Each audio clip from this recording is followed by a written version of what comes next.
Okay, good morning, everyone, and thank you for joining us once again on this fine, beautiful, rainy morning. And we are going to continue with our class on as the mouth is mightier than the sword, and we are moving right along. We're on day 34, page 126. Right, again, page 34 and page 126. Okay, so we have a similar situation that we've had before, and the next one is going to be also a little similar. It's slightly different, right, between each one, and we're going to show the difference between them. But it's, as we call it, chuta sa'ara.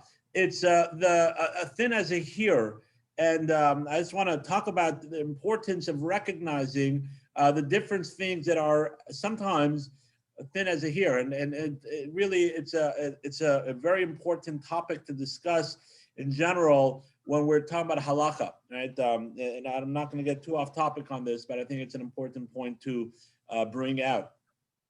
A lot of times, and it's important, people that read halacha books, right? Thank God we have endless amount of ones in English now, books about the laws of Shabbos, books about the laws of finances, about tzedakah, about blessings, about the blessings that you have to make, about prayer, right? About different prayers, individual prayers, the laws of purity of the home. There's a endless amount of books written. We call them svarim, that are primarily. Please mute yourself if possible. If it's fuzzy when you mute yourself, just please make sure that you stay quiet. Thank you. And it's important to learn these different books to have the knowledge.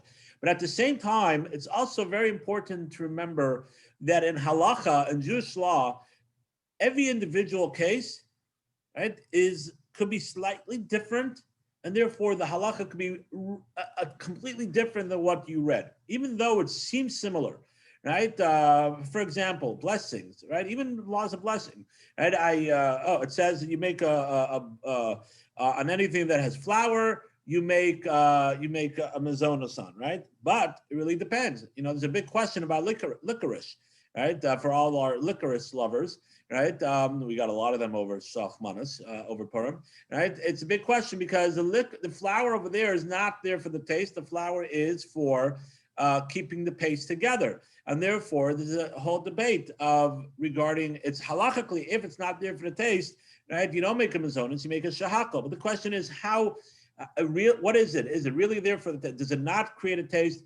And there's actually different opinions. I personally make a shahakal. I think most people make a shahakal because most people hold that it's there for the paste and not for the taste. But there's many other scenarios, that where there's a similar kind of case, and even though it's brought down in a certain way, but there's other circumstances to your scenario that will change the whole halacha. Right, for monetary, for business, for family issues, right, for taharat mishpacha, for the purity of the home, and kosher stuff. A lot of times there's rules of if there's a hefsek merubah, if there's going to be a loss of monetary, we have sometimes rely on certain leniencies or things like that. And it's important to remember that when we read the halacha books, and I tell this to people when they ask me about this, it is a great resource to know what to ask and to know what we're supposed to know about, right? But at the end of the day, unless it's clear cut, whatever, some things are clear cut and you can rely on that.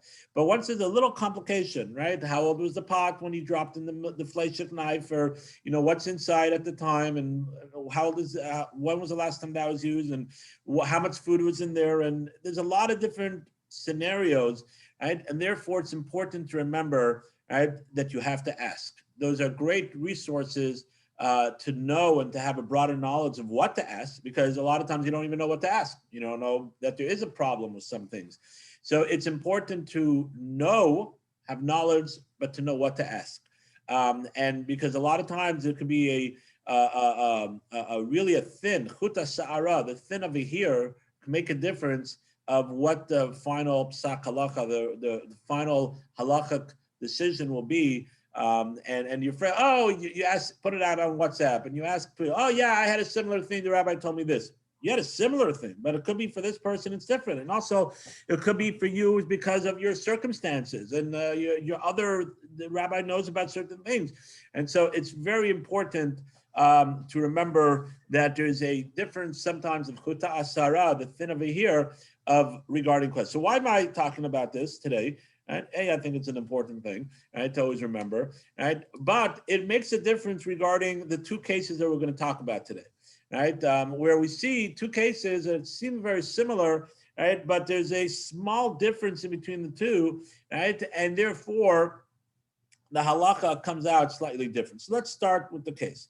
Right, so case number one, right, is where you own a successful business, big tycoon, right, big business, right? It could be a small business too, right?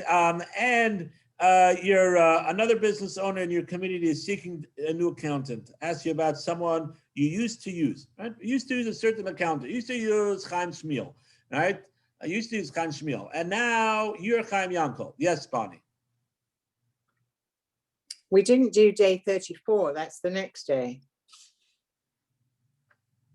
You are right. We didn't do page 34. I skipped. Thank you. Right. The two cases were page 34 and 35. I apologize. I by mistake went to the second case. Thank you. All right. Okay, so let's go back. We're going to talk about the big businessman soon. Okay. Right now, we're talking about a small businessman. He owns a house, right? And he rents out houses, right? It could be a big business actually, right? But this person rents out houses. So your tenant has not paid rent for the past 3 months. Right? For the past 3 months, he hasn't paid rent. You know that in the time he has taken his family to Florida on a vacation, right? Over here, I don't know, he went to Dallas on a vacation. I don't know about Dallas. I don't know why Dallas came up, right? But he went on a vacation. He went to Orlando, whatever it is, and purchased a new dishwasher. Right? I don't know if he's a tenant. I don't know why he's purchasing a new dishwasher, but okay. But he should have got the owner to do that. But you've also heard that he's been asked to leave his last apartment for some unknown reason. It's not known. Right? You want to ask your Rav. Now, of course, it doesn't have to be so dramatic. Right? The guy could have just not paid his rent for 3 months, right? And you don't know why he hasn't. He seems to be doing fine. I mean, he's paying his car payments and other things, and his family's going to school.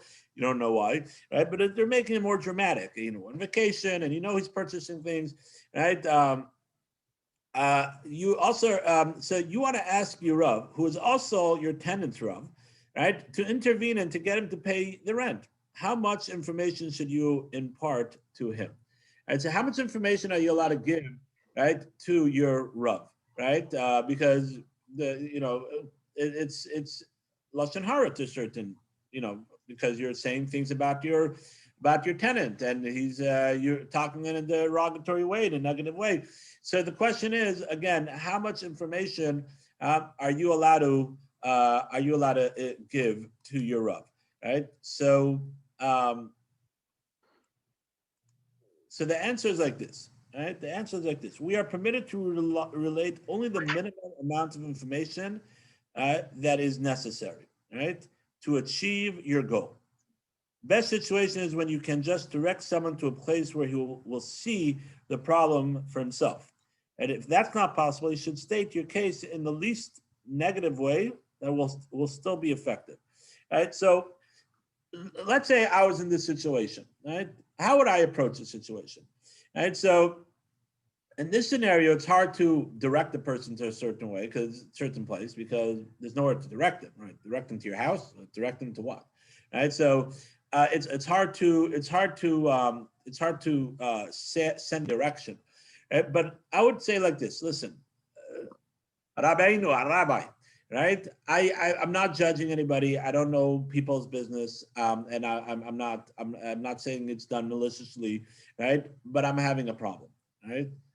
Chaim Shmuel is not paying his rent, and I've been generous. I've pushed it off already 3 months, right?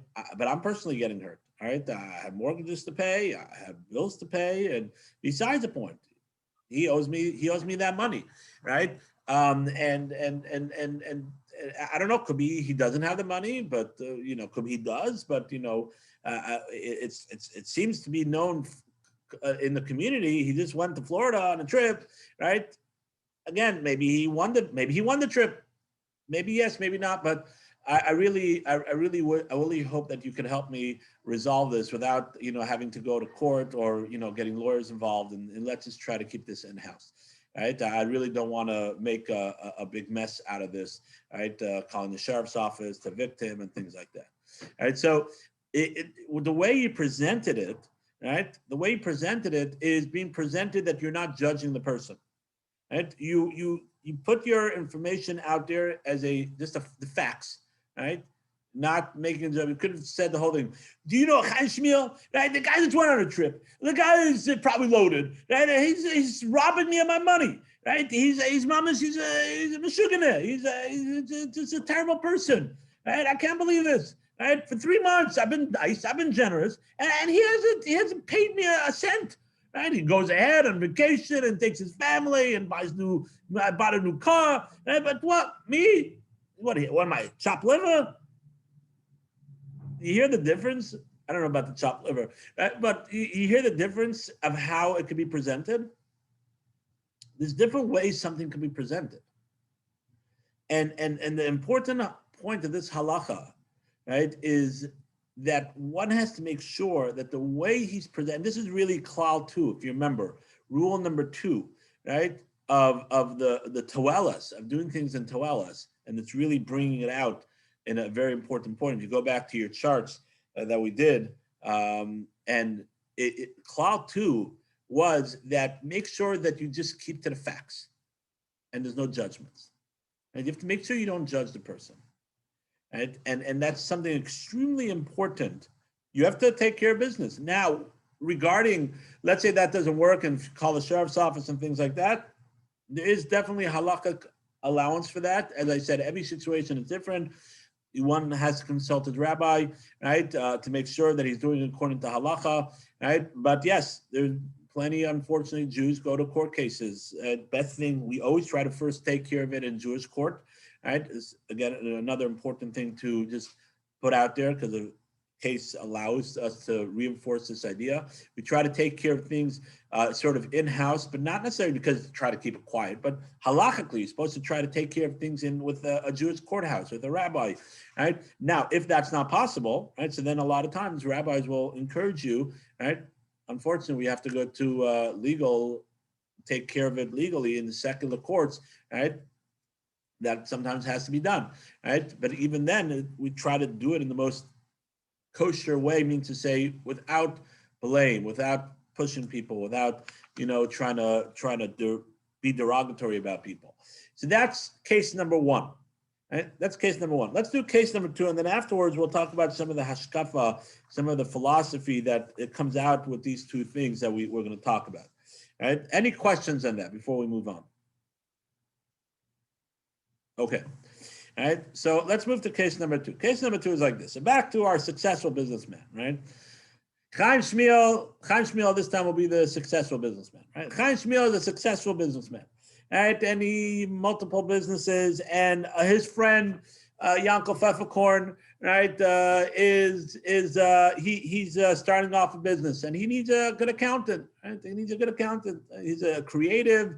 He's this, he's that, but accounting is not his specialty. Right? So he comes over to you and says, "Hey, I know you used to use, right, Shmuel Burich, right? I know you used to use Shmuel Burich as a business person, as an accountant, right? What can you tell me about him?" Now, Shmuel Burich, right, is last time, right? You felt that he missed many. He wasn't dedicated enough. He didn't save you enough money on taxes, right? That's very important, of course, right? The different deductions he couldn't find, right? Not anything. He didn't mess up your business, right? He didn't create fraud, right? He didn't mishandle your business, right? Right, but you found you want to make sure that the other business owner isn't tempted by the low accountant fee. Right? So he's a low accountant. He's not the best. He doesn't know all the different deductions, and he's not shrewd in finding all the loopholes. Right? But he's an accountant. He knows if he's a bad accountant, that's where the person's harmed. And this is, again, you see the difference between the fine here of the different things. Over here, it's not that the person's a bad accountant. The guy messed up his business, right? He just wasn't, he's not the best accountant, right? He's not gonna be able to find all the different deduction, all the different loopholes, legal loopholes. God forbid, we're not talking about if it's not legal, right? So then you're allowed, again, that's protecting the person, right? Legal loopholes, different ways of being able to optimize your business the best way, right? But he took care of the books, right? So, but you want to give him not to be tempted with the low fears, right? So, what are you allowed to say? May you tell him that the guy cost me a fortune. Don't go near him. He made a total mess of my taxes, right? So the way you're saying it again is negative.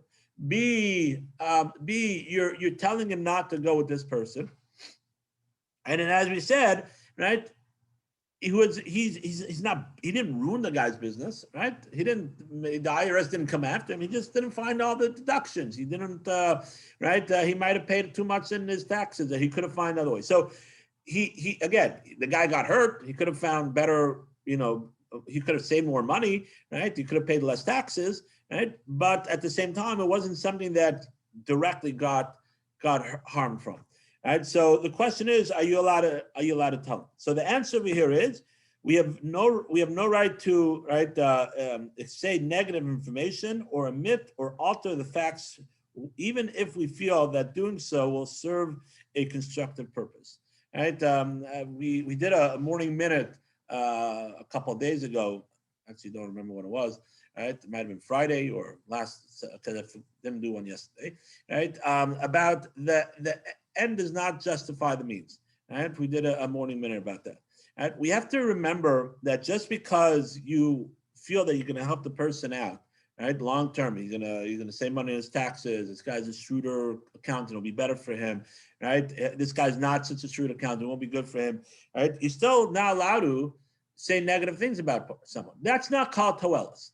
Right? Toelis is not called by the person maybe could get a better person than this person. And if the guy's bad, if the guy's ruined your car, right, mechanic or whatever it is, right? If the guy ruined your car, he took your car to the mechanic and he poured sugar in your engine, right? So then, yeah, of course, you could say that. And again, you just have to keep with the laws of toelis, like we spoke about, just to keep to the facts and make sure you see it with your own eyes and all those things, right? But just because you think that there's a better mechanic or out there, you're not saying and therefore you want to say no, don't use this guy, right? So therefore, that is not called toelis, and that's where this fine line in between the two cases are. In the first case, the guy was being harmed, right? The guy wasn't paying his taxes. Now he needed help, right, to be able to be able to try to get his money. So he went to the rabbi. He's keeping to the facts. He's being harmed. As we said, you're allowed to speak to someone that can help you out, right, with something, right? But at the same time, you have to try to keep to the facts. You are getting hurt, right? Or a scenario of someone else is getting hurt, right? Or the preventing from someone to get hurt, right? By not saying anything about this person, right? Like the case of the babysitter. The babysitter, right? The babysitter wrecked your house. The babysitter stole something from you, right? So then you're allowed to say it within the confinements of the 7 categories, right? But if it's, it wasn't the best babysitter, she didn't put the kids to bed right away, right? But eventually she put the kids to bed, right? She, she wasn't, she didn't wash your dishes, even though they're not supposed to, right? But whatever it is, but someone else, right? Oh my God. So then you're not allowed to say something negative about that person. So what are you supposed to do? What are you supposed to do? Right? So what you're supposed to do, right, is you could play dumb. Remember, we spoke about this. Playing dumb, right, is sometimes a good thing. Right? I know, we're supposed to be smarter. Sometimes playing dumb is a good thing, right? You could say, it's been a little while since I used that accountant, right? But I use it. I've been using this new accountant that's really good. Why don't you try him out? You're not saying anything bad about the other accountant, right? You're just giving a suggestion from someone else. Right? So you're not saying anything negative, but at the same time, right, you're giving a suggestion for someone else. Or you could say, I've been using, you could avoid the question, could also avoid the question, and you say, oh, well, what about that accountant? He said, I've been using this accountant. He's a little more expensive, but he's really good. He really finds all the things, and I really I really found him really good. I know he's a little more expensive, but I personally think it's worth the money. So you're not talking about the other person. Yes, it comes out from the person will realize that, you're not recommending the other person. Well, the person probably realizes that the person changed accountants, right? But you're not speaking about the other person. You're giving a recommendation, right, for a new person, right, for a different person, right? So that is the healthy way how to, in the kosher way, the halakhic way, right? Is no, it's not Martha. It's not a white lie by playing dumb. Right? Martha asked on Facebook, right, playing dumb, is it a white lie? No, it's not a white lie. A white lie is when you are saying something, right, or in a way that, sort of would benefit. It's not exactly that way, right? You're not giving any information, right? You're not. You're saying that I haven't used them in a little while, and that's true. Right now, if you just dumped him last week, so then don't say that and say, I've been using this new one, right? And he's really a good one, right? So you can't go ahead and say, yeah, he's good. I just decided to go a different way.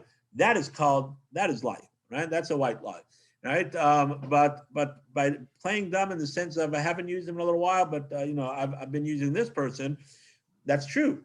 You're just not giving all the facts, but you're saying the truth, right? You're saying the truth. Go ahead. This is Jim. I have a question. Hey, Jim. On the page it says you felt he missed many deductions that could have saved you tax money. If you really believe that by factual, you don't just feel it. You looked it up, and he missed a bunch of stuff. He did not do a good job. Okay, it's a fact. He missed things factually. Okay. This isn't a feeling. This is a fact, Right. And it costs you money. Is it okay? I understand the playing dumb thing, but I'm moving past that. If he actually did something wrong, is it okay to say, yes, I used him before, but I'm much happier with the person I have now? Or is it okay to say I used him before and I was not happy, or I believe he made mistakes and I now use this accountant? Because you're just stating facts. You're not stating opinions and emotions and things like that. True. So, Jim, that's an excellent question, and and I'm glad you asked that. Stating facts is not always an excuse for lashon hara, right? As we've seen beforehand, right? Stating a fact is if there's a way of, on the contrary, not on the contrary, but lashon hara is when the fact is true, right? Lashon hara, rechila says when the fact is not true. Lashon hara is when the fact is true, and so every time, right, you're stating a fact that is true, right? That's lashon hara. Rechila says is when you're saying a fact that's not true. You're making up something, right? But lashon hara is when you're saying a true fact, and there's a whole halacha of lashon hara. Right? Just because the fact is true, right, doesn't mean to say that you are allowed to say it. That's where the whole category. No, I understand that, but if you think this person does a bad job, who's your obligation to protect? Are you supposed to protect the accountant that did a bad job? Or are you supposed to protect your friend that's asking you for help because somebody is gonna okay, that's the. No, so I understand what you're saying. So the answer to that question, and that's why I wanted to put these two together, and that's why I said there's a fine line. So as I said, kuta sa'ara, a fine line in between the two cases. If the guy messed up in the sense of that he ruined your business, right? He messed up the books, right? And he put money where there wasn't supposed to be, or he didn't account for some money, or you whatever it is, and you got him. So then yes, so that's like the first case where where the person is harming you in the sense of a outward harm. A lack of finding deductions is the guy not doing his job to the best of his abilities, but he still balanced your books, and you didn't get into trouble, and your books were still balanced, and you still and he did his job. He just not. That's why there's certain accountants that are charged $800 an hour, and certain accountants that charge $100 an hour. Right? These big fancy, law. Same thing with lawyers. certain lawyers that are better and certain lawyers that are not as good. They don't find all the details, but they're still lawyers and they still accomplish. Maybe if you paid more money for a better lawyer, right, you might have been acquitted, right? But that's why they charge what they charge. It doesn't mean to say that the first person didn't do their job to the best of their ability, right? He just doesn't know all the loopholes. He doesn't. It's not the way his brain works, and that's why he's going to stay a low level accountant and charge less, right? And people that can afford him, right, that can't afford him more, that's what they'll have to deal with, right? So there's a difference in someone harming you, meaning to say by a direct harm.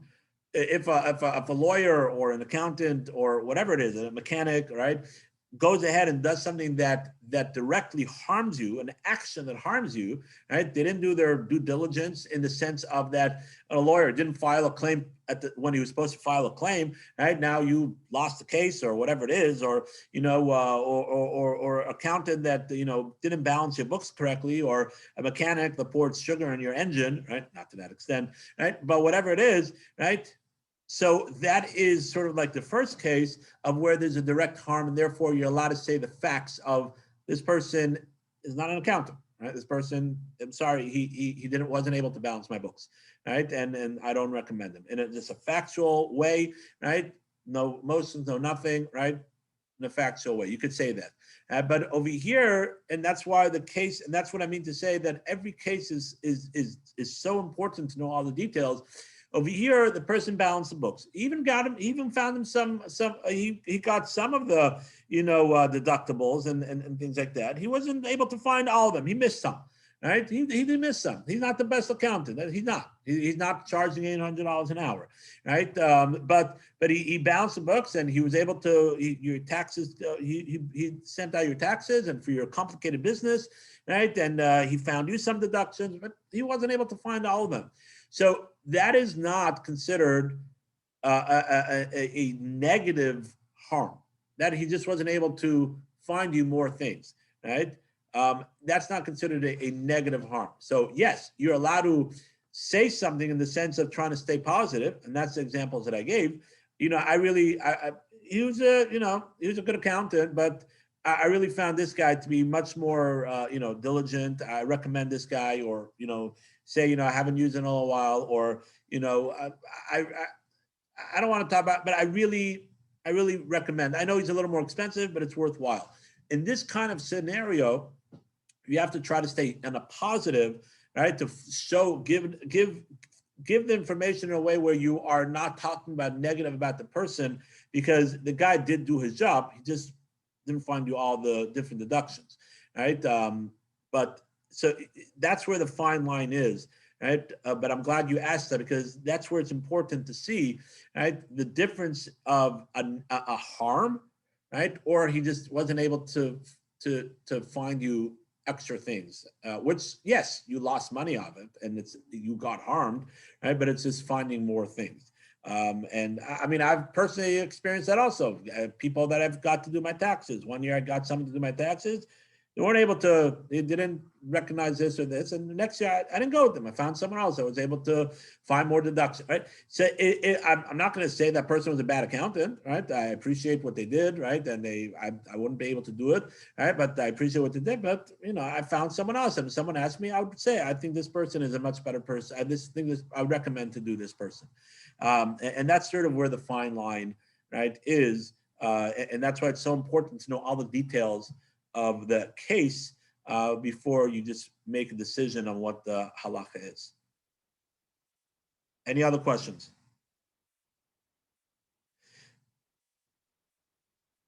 Okay, so what if the person asked the other person, why did you leave that accountant?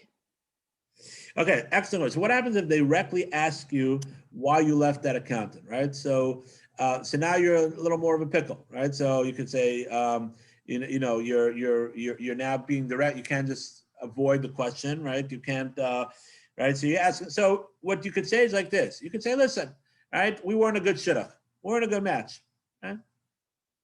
There are, and we've talked about this in the past, there are ways of sort of veering the conversation away by saying a word or two, and then right away saying, but I really enjoy my accountant now. Right? We weren't a good match. It was it didn't work out. It just didn't work out. But I'm really appreciating the accountant that I have now. Yes, the person might think about what the reason why he left the accountant, and he knows there's a reason, right? But you're not saying, well, he muffed me up, right? He didn't do my taxes properly. That's a lie, right? He didn't file. You didn't. The IRS didn't come after you, right? Your taxes are filed correctly, right? He wasn't able to find you all the deductions, right? So you're not allowed to say things like that, even though that's how you're feeling, right? But again, same thing. You have to try to avoid the situation. We had that with the babysitter or other scenarios, the accountant, whatever it is. You have to, you have to try to really get out of the situation, and then always good to have a, wow. Right. Always good to have a recommendation of someone else, right? If you do, right? But I've been really enjoying this person, and try to switch the conversation, right? To someone to in a different direction.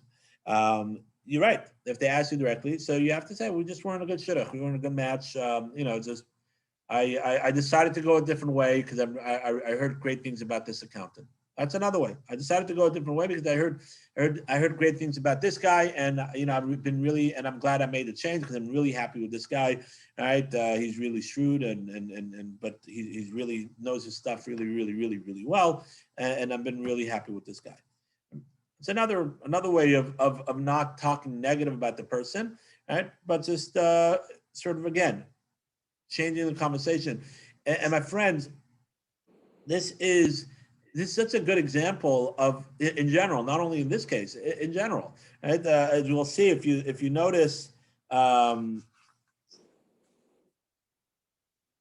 There's if you look at the paragraph on page 127, right? It says like this: what happens when you what happens when you unintentionally hear lashon hara? Right? For instance, you're at your relative's house, right? For Yom Tov, right? Pesach's coming up, family's coming in, God willing, this year. We're people are maybe going to the family, right? Different things, right? And right, and Yom Tov, and someone at the table starts talking about a person right?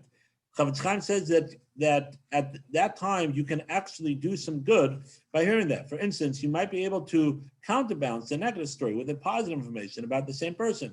Right? Chana G from Muncie tried this and reported her experience. Right? We were by my in-laws home for Pesach one afternoon, and I was sitting with my sister-in-law outside watching our kids play. When one sister-in-law started talking about a girl I graduated with, this girl, right, had taken quite a long time to get married, and then was divorced within the first 3 months. My sister-in-law said, obviously there's something wrong with her, right?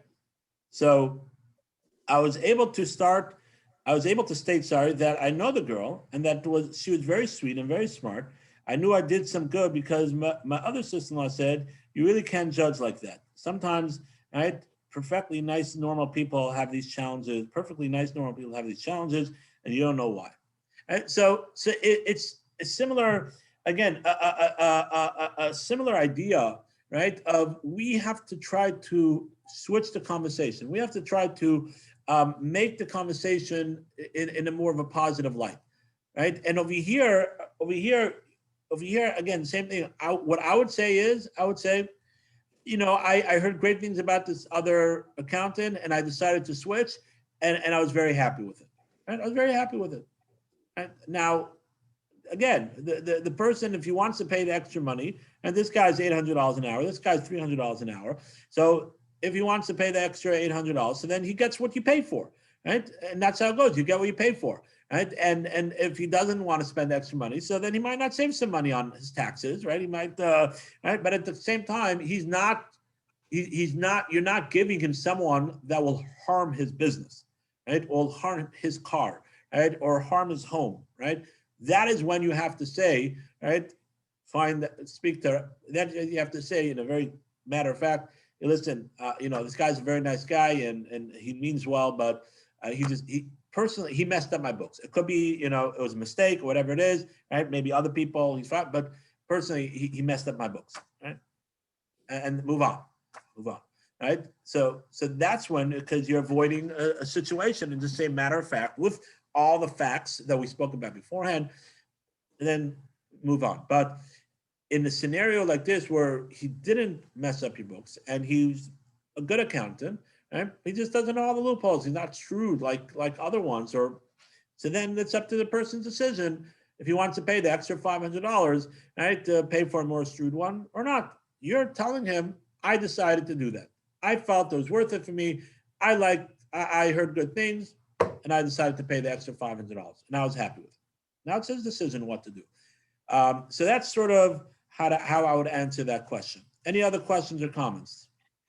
I just have a comment, Rabbi. Go So ahead. when you were talking about and you were praising the new accountant, you know, I suppose, and as you mentioned, this is a very fine line.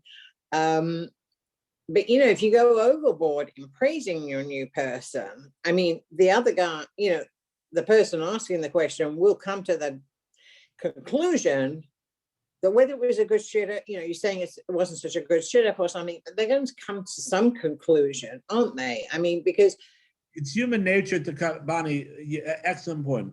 I think we've talked about this before. It's human nature to make a conclusion. It's human nature. We you know, as you know, as if you look at no, we're not these quotes, right? But we've talked about before a quote of, right? I'll talk. One should always judge someone favorably, right? One always should judge favorably. The question is, why does it say just don't judge someone, right? Just say don't judge someone. Why judge favorably? Just don't judge, right?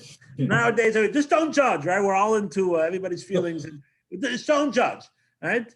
Merkava says judge everybody favorably. Is because it's human nature to judge. And some say, I don't judge. We all judge. Let's just be honest. We all make a judgment. We just have to try to train ourselves to judge favorably, right? So you are trying to do the best you can, right? That the other person, right? The other person does not take it as a negative thing. It just takes it that you like this person better. And there's a limit to what you can do. You can't stay quiet because the person asks you, and by staying quiet, as we said, sometimes will make even more harm. So no, I don't want to talk about that. How does that sound? Right? What's the judgment that's going to come out of that? The judgment that come out of that is that you had such a terrible time that you don't want even to talk about it, right? And that's a big mistake that people sometimes make. They think that they're going to avoid lashon hara by saying, "I don't want to talk about it." I don't want to talk. Sometimes people do that. What you're doing is you're actually doing lashon hara, fueling it. Yeah. You're making the whole scenario now a whole big to do, right? I'm glad you brought this up because I wasn't thinking of talking about this now, but this is so important. So many times people, lashon hara, it's like, right? And it's so now the other person's like, oh my gosh, lashon hara, what? Oh my gosh, the guy ruined his books. Oh my gosh, was it like? What did the babysitter do? Oh my gosh, what your neighbor is such a bad person. Oh my gosh, right? And the worst starts coming out because lashon hara. It's like, oh my gosh, right? So sometimes by not saying something, right, or by saying, oh, can't talk about it, lashon hara, right, is actually making the person judge the other person a lot worse than by avoiding the situation, right? Or by gearing the conversation in a different way, right? Or by giving just saying, listen, I heard about this new person and I really enjoyed this babysitter. She's great. I heard good things about her. I decided to go with her and I've been really, really happy with this babysitter, right? So the other person's like, okay, so the other babysitter wasn't top notch, but still, so I'm okay with non-top notch babysitters, right? They put my kids to sleep, whatever, right? So, so the other person, you're giving the other person the opportunity to look at the situation that it's not the best, right? But they're still competent. They're still able to do their job, right? So that's sort of how to answer that question. Thank you. Any other questions or comments? Okay, so we'll end today's class with a quote. And the two quotes really mesh together. And let me just see what's the other paragraph for a second. Okay, all right. So the two quotes mesh. Quote number one on page 127: the honor of your fellows should be as precious to you as your own. Right? The honor of your fellows should be as precious to you as your own. Pirkei Avos. And the other one, Pirkei Avos: receive every man with a pleasant, right?